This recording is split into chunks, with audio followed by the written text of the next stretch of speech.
Our Mutual Friend, by Charles Dickens. Book 2, Birds of a Feather, Chapter 5, Mercury Prompting. Fledgeby deserved Mr. Alfred Lammle's eulogium. He was the meanest cur existing, with a single pair of legs, and instinct, a word we all clearly understand, going largely on 4 legs, and reason always on 2, meanness on 4 legs never attains the perfection of meanness on 2. The father of this young gentleman had been a money-lender, who had transacted professional business with the mother of this young gentleman, when he, the latter, was waiting in the vast dark antechambers of the present world, to be born. The lady, a widow, being unable to pay the money-lender, married him, and in due course Fledgeby was summoned out of the vast dark antechambers to come and be presented to the Registrar General. Rather a curious speculation how Fledgeby would otherwise have disposed of his leisure until doomsday. Fledgeby's mother offended her family by marrying Fledgeby's father. It is one of the easiest achievements in life to offend your family when your family want to get rid of you. Fledgeby's mother's family had been very much offended with her for being poor, and broke with her for becoming comparatively rich. Fledgeby's mother's family was the Snigsworth family. She had even the high honour to be cousin to Lord Snigsworth, so many times removed that the noble Earl would have had no compunction in removing her 1 time more, and dropping her clean outside the cousinly pale, but cousin for all that. Among her pre-matrimonial transactions with Fledgeby's father, Fledgeby's mother had raised money of him at a great disadvantage on a certain reversionary interest. The reversion falling in soon after they were married, Fledgeby's father laid hold of the cash for his separate use and benefit. This led to subjective differences of opinion, not to say objective interchanges of bootjacks, backgammon boards, and other such domestic missiles between Fledgeby's father and Fledgeby's mother, and those led to Fledgeby's mother spending as much money as she could, and to Fledgeby's father doing all he couldn't to restrain her. Fledgeby's childhood had been, in consequence, a stormy one, but the winds and the waves had gone down in the grave, and Fledgeby flourished alone. He lived in chambers in the Albany, did Fledgeby, and maintained a spruce appearance, but his youthful fire was all composed of sparks from the grindstone, and as the sparks flew off, went out, and never warmed anything, be sure that Fledgeby had his tools at the grindstone, and turned it with a wary eye. Mr. Alfred Lammle came round to the Albany to breakfast with Fledgeby. Present on the table, 1 scanty pot of tea, 1 scanty loaf, 2 scanty pats of butter, 2 scanty rashers of bacon, 2 pitiful eggs, and an abundance of handsome china bought a second-hand bargain. "What do you think of Georgiana?" asked Mr. Lammle. "Why, I'll tell you," said Fledgeby, very deliberately. "Do, my boy." "You misunderstand me," said Fledgeby. "I don't mean I'll tell you that. I mean I'll tell you something else." "Tell me anything, old fellow." "Ah, but there you misunderstand me again," said Fledgeby. "I mean I'll tell you nothing." Mr. Lammle sparkled at him, but frowned at him too. "Look here," said Fledgeby. "You're deep, and you're ready. Whether I am deep or not, never mind. I am not ready. But I can do one thing, Lammle. I can hold my tongue, and I intend always doing it." "You are a long-headed fellow, Fledgeby." "May be, or may not be. If I am a short-tongued fellow, it may amount to the same thing.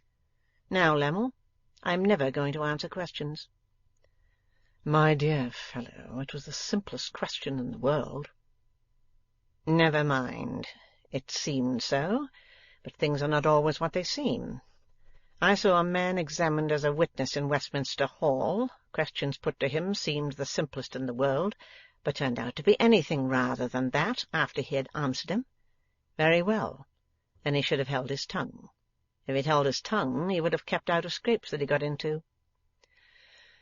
"If I had held my tongue, you would never have seen the subject of my question," remarked Lammle, darkening. "Now, Lammle," said Fascination Fledgeby, calmly feeling for his whisker, "it won't do. I won't be led on into a discussion. I can't manage a discussion, but I can manage to hold my tongue. can? Mr. Lammle fell back upon propitiation. I should think you could.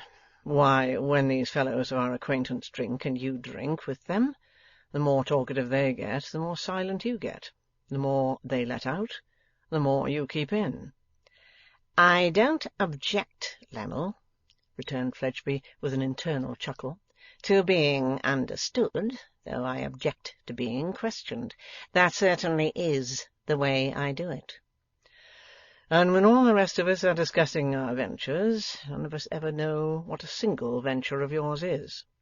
And none of you ever will from me, Lammle, replied Fledgeby with another internal chuckle. That certainly is the way I do it.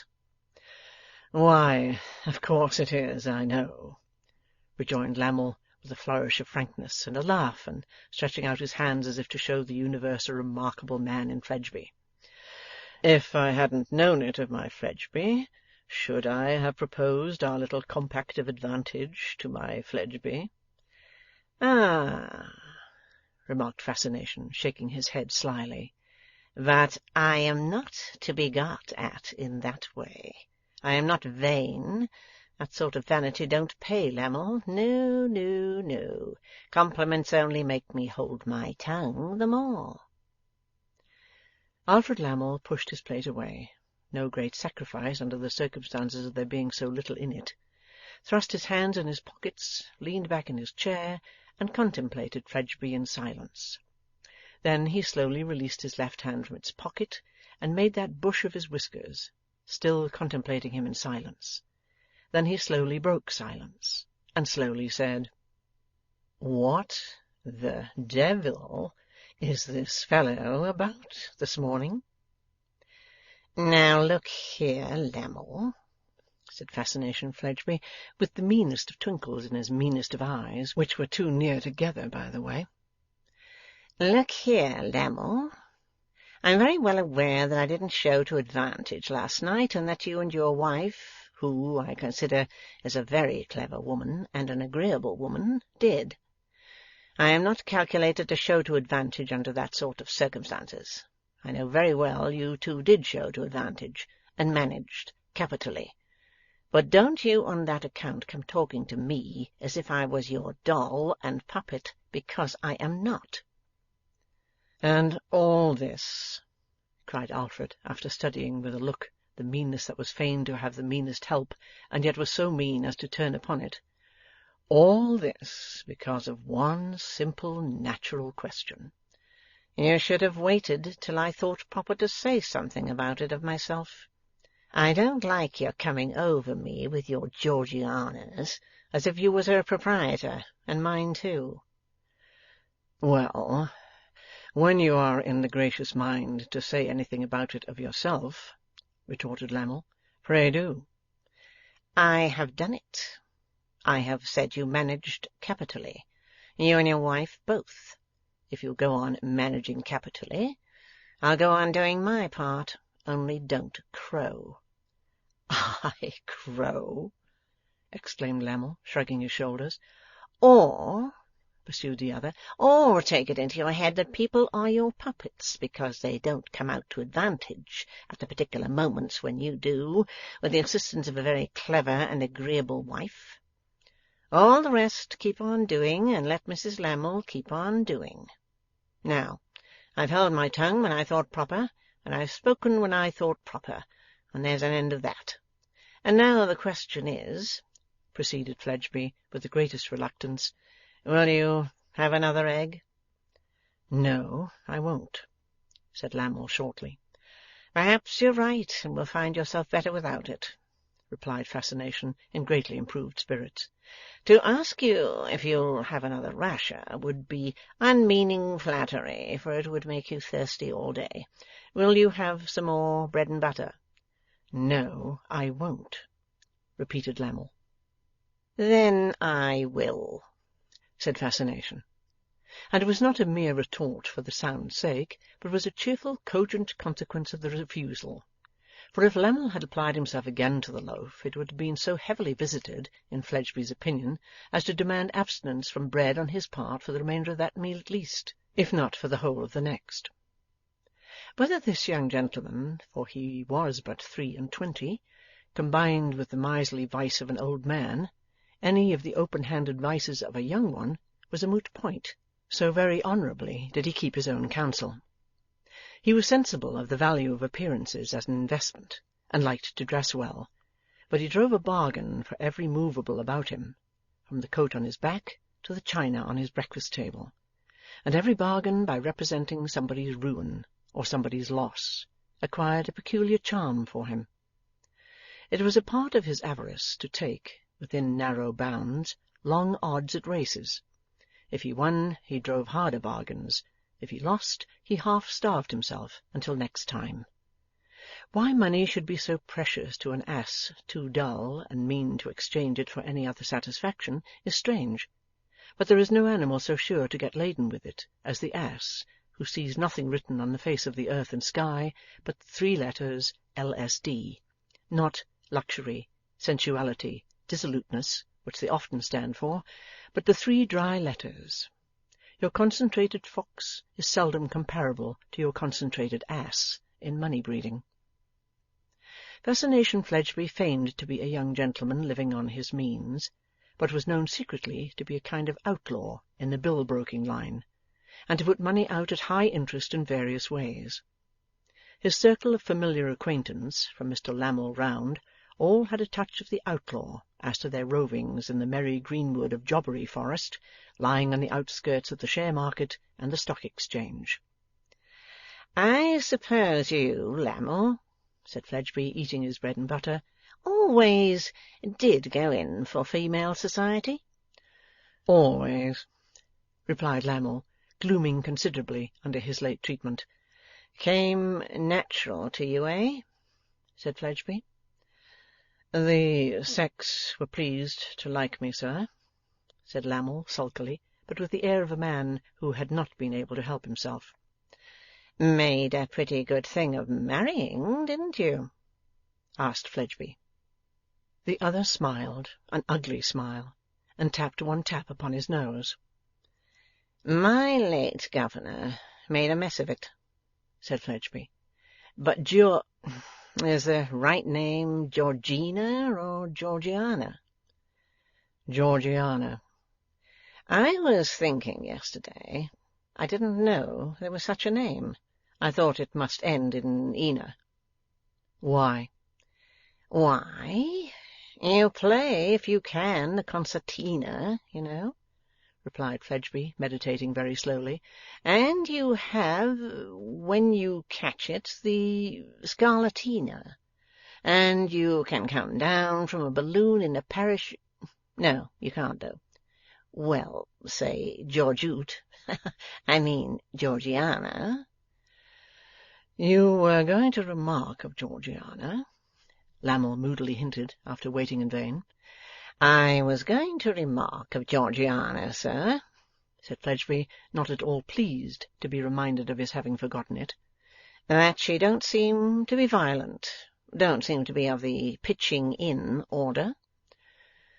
"She has the gentleness of the dove, Mr. Fledgeby." "Of course you'll say so," replied Fledgeby, sharpening the moment his interest was touched by another. "But, you know, the real lookout is this. What I say, not what you say.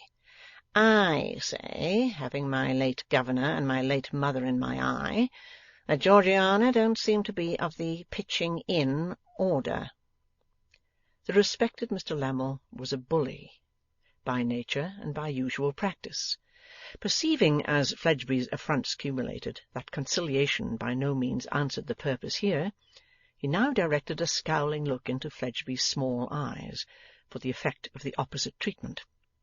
Satisfied by what he saw there, he burst into a violent passion, and struck his hand upon the table, making the china ring and dance. "You are a very offensive fellow, sir," cried Mr. Lammle, rising. "You are a highly offensive scoundrel. What do you mean by this behaviour?" "I say," remonstrated Fledgeby, "don't break out." "You are a very offensive fellow, sir," repeated Mr. Lammle. "You are a highly offensive scoundrel." I say, you know, urged Fledgeby, quailing. Why, you coarse and vulgar vagabond, said Mr. Lammle, looking fiercely about him, if your servant was here to give me sixpence of your money to get my boots cleaned afterwards, for you are not worth the expenditure, I'd kick you. No, you wouldn't, pleaded Fledgeby. I am sure you'd think better of it. I tell you what, Mr. Fledgeby, said Lammle, advancing on him, since you presume to contradict me, I'll assert myself a little. Give me your nose. Fledgeby covered it with his hand instead, and said, retreating, I beg you won't. Give me your nose, sir, repeated Lammle. Still covering that feature, and backing, Mr. Fledgeby reiterated, apparently with a severe cold in his head, I beg you won't. And this fellow, exclaimed Lammle, stopping and making the most of his chest, this fellow presumes on my having selected him out of all the young fellows I know for an advantageous opportunity. This fellow presumes on my having in my desk round the corner his dirty note of hand for a wretched sum, payable on the occurrence of a certain event, which event can only be of my and my wife's bringing about. This fellow Fledgeby presumes to be impertinent to me, Lammle. Give me your nose, sir. No, stop! I beg your pardon, said Fledgeby with humility. What do you say, sir? Demanded Mr. Lammle, seeming too furious to understand. I beg your pardon, repeated Fledgeby. Repeat your words louder, sir. The just indignation of a gentleman has sent the blood boiling to my head. I don't hear you. I say, repeated Fledgeby with laborious explanatory politeness, I beg your pardon. Mr. Lammle paused. As a man of honour, said he, throwing himself into a chair, I am disarmed. Mr. Fledgeby also took a chair, though less demonstratively, and by slow approaches removed his hand from his nose. Some natural diffidence assailed him as to blowing it, so shortly after its having assumed a personal and delicate, not to say public, character, but he overcame his scruples by degrees, and modestly took that liberty under an implied protest. Lammle, he said sneakingly, when that was done, I hope we are friends again. Mr. Fledgeby, returned Lammle, say no more. I must have gone too far in making myself disagreeable, said Fledgeby, but I never intended it. Say no more, say no more, Mr. Lammle repeated in a magnificent tone. Give me your... Fledgeby started. Hand. They shook hands, and on Mr. Lammle's part in particular there ensued great geniality. For he was quite as much of a dastard as the other, and had been in equal danger of falling into the second place for good, when he took heart, just in time, to act upon the information conveyed to him by Fledgeby's eye. The breakfast ended in a perfect understanding. Incessant machinations were to be kept at work by Mr. and Mrs. Lammle, love was to be made for Fledgeby, and conquest was to be ensured to him. He on his part very humbly admitting his defects as to the softer social arts, and entreating to be backed to the utmost by his two able coadjutors. Little recked Mr. Podsnap of the traps and toils besetting his young person. He regarded her as safe within the temple of Podsnappery, hiding the fullness of time when she, Georgiana, should take him, Fitz Podsnap, who with all his worldly goods should her endow. It would call a blush into the cheek of his standard young person to have anything to do with such matters, save to take as directed, and with worldly goods as per settlement to be endowed. Who giveth this woman to be married to this man? I, Podsnap. Perish the daring thought that any smaller creation should come between. It was a public holiday, and Fledgeby did not recover his spirits or his usual temperature of nose until the afternoon. Walking into the city in the holiday afternoon, he walked against a living stream setting out of it, and thus when he turned into the precincts of St. Mary Axe, he found a prevalent repose and quiet there. A yellow, overhanging, plaster-fronted house, at which he stopped, was quiet too. The blinds were all drawn down, and the inscription Pubsey and Co. seemed to doze in the counting-house window on the ground floor, giving on the sleepy street. Fledgeby knocked and rang, and Fledgeby rang and knocked, but no one came. Fledgeby crossed the narrow street and looked up at the house windows, but nobody looked down at Fledgeby. He got out of temper, crossed the narrow street again, and pulled the house bell as if it were the house's nose, and he were taking a hint from his late experience. His ear at the keyhole seemed then, at last, to give him assurance that something stirred within. His eye at the keyhole seemed to confirm his ear, for he angrily pulled the house's nose again, and pulled, and continued to pull until a human nose appeared in the dark doorway. "Now, you, sir," cried Fledgeby, "these are nice games." He addressed an old Jewish man in an ancient coat, long of skirt and wide of pocket. A venerable man, bald and shining at the top of his head, and with long grey hair flowing down at its sides and mingling with his beard. A man who, with a graceful Eastern action of homage, bent his head, and stretched out his hands with the palms downward, as if to deprecate the wrath of a superior. "What have you been up to?" said Fledgeby, storming at him. "Generous Christian master," urged the Jewish man, "it being holiday, I looked for no one." "Holiday be blowed," said Fledgeby, entering. "What have you got to do with holidays? Shut the door." With his former action, the old man obeyed. In the entry hung his rusty, large-brimmed, low-crowned hat, as long out of date as his coat. In the corner near it stood his staff, no walking-stick, but a veritable staff. Fledgeby turned into the counting-house, perched himself on a business stool, and cocked his hat. There were light boxes on shelves in the counting-house, and strings of mock beads hanging up. There were samples of cheap clocks, and samples of cheap vases of flowers, foreign toys all.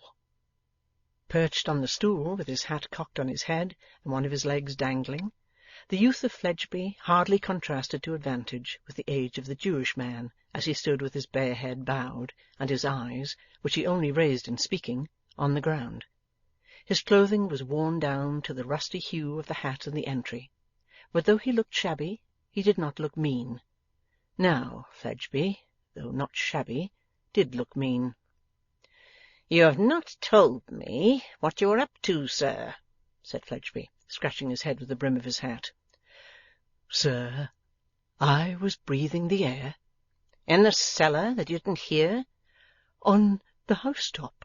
"Upon my soul, that's a way of doing business."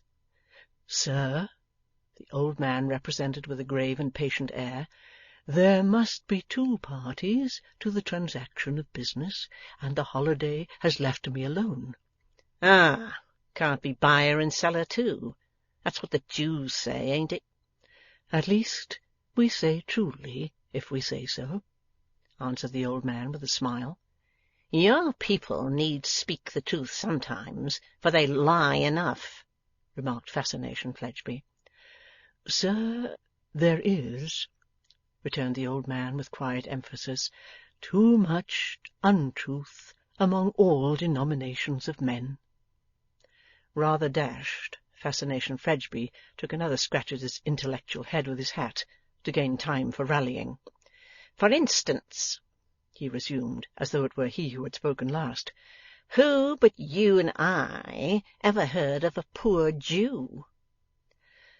"The Jews," said the old man, raising his eyes from the ground with his former smile, "they hear of poor Jews often, and are very good to them."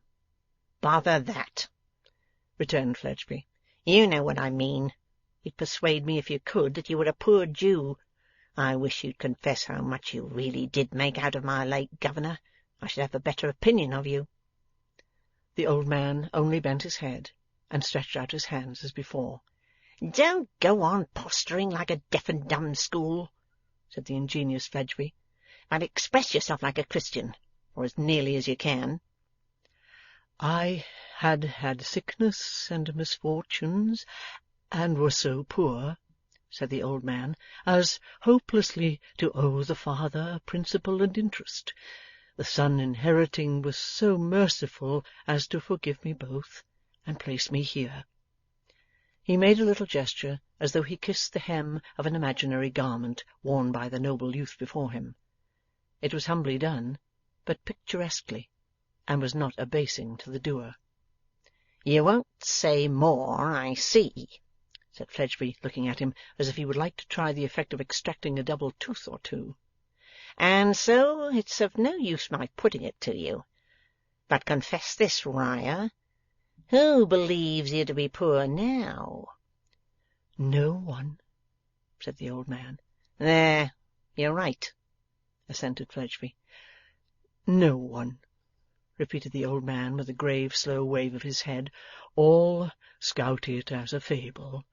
Were I to say, this little fancy business is not mine," with a lithe sweep of his easily turning hand around him to comprehend the various objects on the shelves, "it is the little business of a Christian young gentleman who places me, his servant, in trust and charge here, and to whom I am accountable for every single bead. They would laugh when, in the larger money business, I tell the borrowers—" "I say, old chap," interposed Fledgeby, "I hope you mind what you do tell 'em." "Sir, I tell them no more than I am about to repeat. When I tell them I cannot promise this, I cannot answer for the other, I must see my principal, I have not the money, I am a poor man, and it does not rest with me, they are so unbelieving and so impatient that they sometimes curse me in Jehovah's name." "That's deuced good, that is," said Fascination Fledgeby. "And at other times they say, can it never be done without these tricks, Mr. Riah? Come, come, Mr. Riah, we know the arts of your people, my people. If the money is to be lent, fetch it, fetch it. If it is not to be lent, keep it, and say so. They never believe me." "That's all right," said Fascination Fledgeby. They say, we know, Mr. Riah, we know. We have but to look at you, and we know. Oh, a good 'un are you for the post, thought Fledgeby, and a good 'un was I to mark you out for it. I may be slow, but I am precious sure. Not a syllable of this reflection shaped itself at any scrap of Mr. Fledgeby's breath, lest it should tend to put his servant's price up. But looking at the old man as he stood quiet with his head bowed and his eyes cast down, he felt that to relinquish an inch of his baldness, an inch of his grey hair, an inch of his coat-skirt, an inch of his hat-brim, an inch of his walking-staff, would be to relinquish hundreds of pounds. "Look here, Riah," said Fledgeby, mollified by these self-approving considerations, "I want to go a little more into buying up queer bills. Look out in that direction."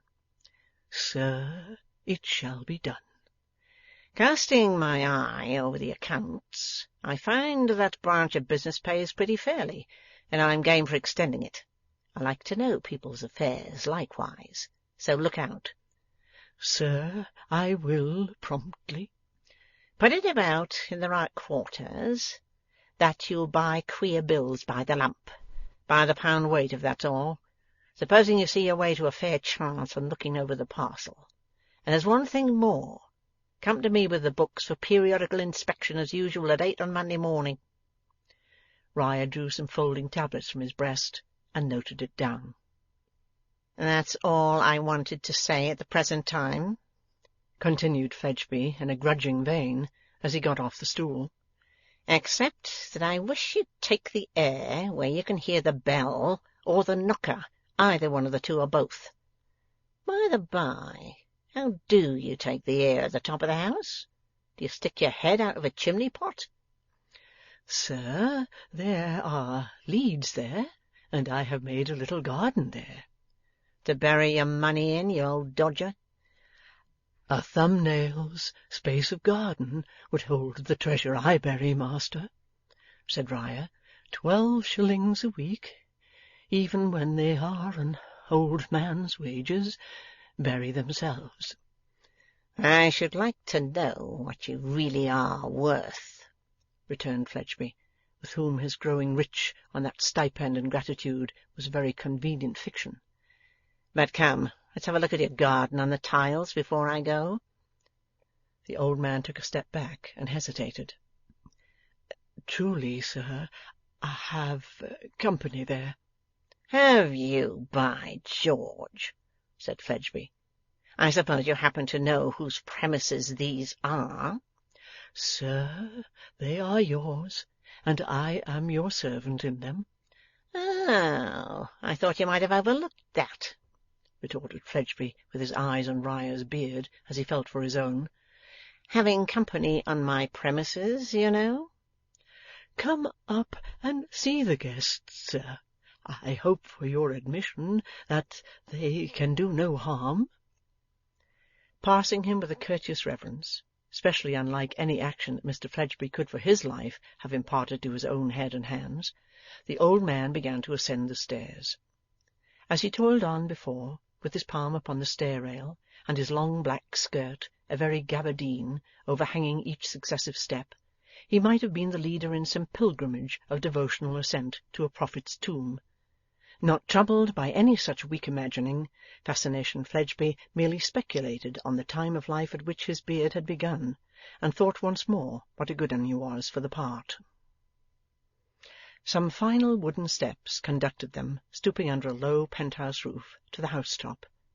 Riah stood still, and, turning to his master, pointed out his guests. Lizzie Hexam and Jenny Wren, for whom, perhaps, with some old instinct of his race, the gentle Jew had spread a carpet. Seated on it, against no more romantic object than a blackened chimney-stack over which some bumble creeper had been trained, they both pored over one book, both with attentive faces, Jenny with the sharper, Lizzie with the more perplexed. Another little book or two were lying near, and a common basket of common fruit, and another basket full of strings of beads and tinsel scraps. A few boxes of humble flowers and evergreens completed the garden, and the encompassing wilderness of dowager old chimneys twirled their cowls and fluttered their smoke, rather as if they were bridling and fanning themselves and looking on in a state of airy surprise. Taking her eyes off the book to test her memory of something in it, Lizzie was the first to see herself observed. As she rose, Miss Wren likewise became conscious, and said, irreverently addressing the great chief of the premises, "Whoever you are, I can't get up because my back's bad and my legs are queer." "This is my master," said Riah, stepping forward. "Don't look like anybody's master," observed Miss Wren to herself, with a hitch of her chin and eyes. "This, sir," pursued the old man, "is a little dressmaker for little people. Explain to the master, Jenny." "Dolls, that's all," said Jenny shortly. "Very difficult to fit too, because their figures are so uncertain. You never know where to expect their waists." "Her friend," resumed the old man, motioning towards Lizzie, "and as industrious as virtuous, but that they both are. They are busy early and late, sir, early and late, and in by-times, as on this holiday, they go to book-learning." "Not much good to be got out of that," remarked Fledgeby. "Depends upon the person," quoth Miss Wren, snapping him up. "I made acquaintance with my guests, sir," pursued the Jew, with an evident purpose of drawing out the dressmaker, "through their coming here to buy of our damage and waste for Miss Jenny's millinery. Our waste goes into the best of company, sir, on her rosy-cheeked little customers. They wear it in their hair and on their ball dresses, and even, so she tells me, are presented at court with it." "Ah," said Fledgeby, on whose intelligence this doll fancy made rather strong demands. "She's been buying that basketful to-day, I suppose?" "I suppose she has," Miss Jenny interposed, "and paying for it too, most likely." "Let's have a look at it," said the suspicious chief. Riah handed it to him. "How much for this, now?" "2 precious silver shillings," said Miss Wren. Riah confirmed her with 2 nods, as Fledgeby looked to him. A nod for each shilling. "Well," said Fledgeby, poking into the contents of the basket with his forefinger, "the price is not so bad. You've got good measure, Miss—what is it?" "Try Jenny," suggested that young lady with great calmness. "You've got good measure, Miss Jenny, but the price is not so bad. And you," said Fledgeby, turning to the other visitor, "do you buy anything here, miss?" "No, sir." "Nor sell anything neither, miss?" "No, sir." Looking askew at the questioner, Jenny stole her hand up to her friend's and drew her friend down, so that she bent beside her on her knee. "We are thankful to come here for rest, sir," said Jenny. "You see, you don't know what the rest of this place is to us. Does he, Lizzie? It's the quiet and the air." "The quiet?" repeated Fledgeby, with a contemptuous turn of his head towards the city's roar. "And the air?" with a poof at the smoke. "Ah," said Jenny. "but it's so high. And you see the clouds rushing on above the narrow streets, not minding them, and you see the golden arrows pointing at the mountains in the sky from which the wind comes, and you feel as if you were dead." The little creature looked above her, holding up her slight transparent hand. "How do you feel when you're dead?" asked Fledgeby, much perplexed. "Oh, so tranquil!" cried the little creature, smiling. "Oh, so peaceful and so thankful! And you hear the people who are alive, crying and working and calling to one another down in the close dark streets, and you seem to pity them so. And such a chain has fallen from you, and such a strange, good, sorrowful happiness comes upon you." Her eyes fell on the old man, who, with his hands folded, quietly looked on. "Why, it was only just now," said the little creature, pointing at him, "that I fancied I saw him come out of his grave. He toiled out at that low door, so bent and worn, and then he took his breath and stood upright and looked all round him at the sky, and the wind blew upon him, and his life down in the dark was over, till he was called back to life," she added, looking round at Fledgeby with that lower look of sharpness. "Why did you call him back?" "He was long enough coming, anyhow," grumbled Fledgeby. "But you were not dead, you know," said Jenny Wren. "Get down to life." Mr. Fledgeby seemed to think it rather a good suggestion, and with a nod turned round. As Riah followed to attend him down the stairs, the little creature called out to the Jew in a silvery tone, "Don't be long gone. Come back and be dead." And still as they went down, they heard the little sweet voice more and more faintly, half calling and half singing, "Come back and be dead. Come back and be dead." When they got down into the entry, Fledgeby, pausing under the shadow of the broad old hat and mechanically poising the staff, said to the old man, "That's a handsome girl, that one in her senses." "And as good as handsome," answered Riah. "At all events," observed Fledgeby with a dry whistle, "I hope she ain't bad enough to put any chap up to the fastenings and get the premises broken open. You look out. Keep your weather eye awake, and don't make any more acquaintances, however handsome. Of course, you always keep my name to yourself." "Sir, assuredly I do." "If they ask it, say it's Pubsey, or say it's Co., or say it's anything you like, but what it is." His grateful servant, in whose race gratitude is deep, strong, and enduring, bowed his head, and actually did now put the hem of his coat to his lips, though so lightly that the wearer knew nothing of it. Thus Fascination Fledgeby went his way, exulting in the artful cleverness with which he had turned his thumb down on a Jew, and the old man went his different way upstairs. As he mounted, the call or song began to sound in his ears again, and, looking above, he saw the face of the little creature looking down out of a glory of her long, bright, radiant hair, and musically repeating to him, like a vision, "Come up and be dead. Come up and be dead. End of Book 2, Chapter 5.